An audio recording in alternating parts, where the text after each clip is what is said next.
առաջին անդրադառնայի վարչապետի երեկվա հայտարարությանը, վարչապետն ասաց, որ ըստ էության, եթե խորհրդարանական ընտրություններում այնպես ստացվի, որ հաղթանակ տանի, ապա Աշնանը Հայաստանին պատերազմ է սպառնում։ Ես ուզում եի որպես գերատեսչության ղեկավար ձեզ հարցնել, կան ինչ-որ փաստական տվյալներ, ինչ-որ ինֆորմացիոն տեղեկատվություն ունի ԲՆ-ն, որ իսկապես ինչ-ինչ ուժեր, օրինակ ակնարկը ըստ էության Ադրբեջանին է ենթադրում են վերաբերվում, որ այդ դեպքում կարող է պատերազմել Հայաստանի դեմ։ Բայց հստակ չի, ընդդիմության հիմնական հատվածի հայտարարությունները նրա մասին են, որ ունեն տարածքային պահանջներ հարևան երկրներից, իսկ դա ենթադրում է ուղիղ պատերազմ։ Այսինքն նոր բան էստեղ ասել, ով է ասել, որ տարածքային պահանջ կա կողքի երկրներից, որ հայտարարությունը կոնկրետ դուք կհամարեք այդպիսի։ Բայց քաղաքացիական պայմանագիր կուսակցության վարչության նախագահ Հայաստանի Հանրապետության վարչապետը ասում է, ես ղեկավարում եմ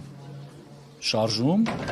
որը չի շարունակելու Ղարաբաղյան շարժումը։ Բայց ով է ասում, որ պետք է շարունակվի ընդդիմությունից, դա եմ հարցնում։ Գրեթե բոլորը։ Չէ, կոնկրետ հայտարարություն։ Հարց ուղղեք։ Այսինքն քաղաքական գնահատականներ են դրանք, պարոն Պապիկյան։ Դա քաղաքական գնահատական չի։ Այդ քաղաքական գնահատականները պիտի լինեն պատասխանատու։ Չէ, նկատի ունեմ վարչապետի պնդումը պատերազմի մասին, քաղաքական գնահատականներ են, ոչ մի փաստական բան չկա։ Ակնհայտ է, որ նրանց ռազմատենչ կեցվածքը վերելու է պատերազմ, նոր բան չեմ ասի։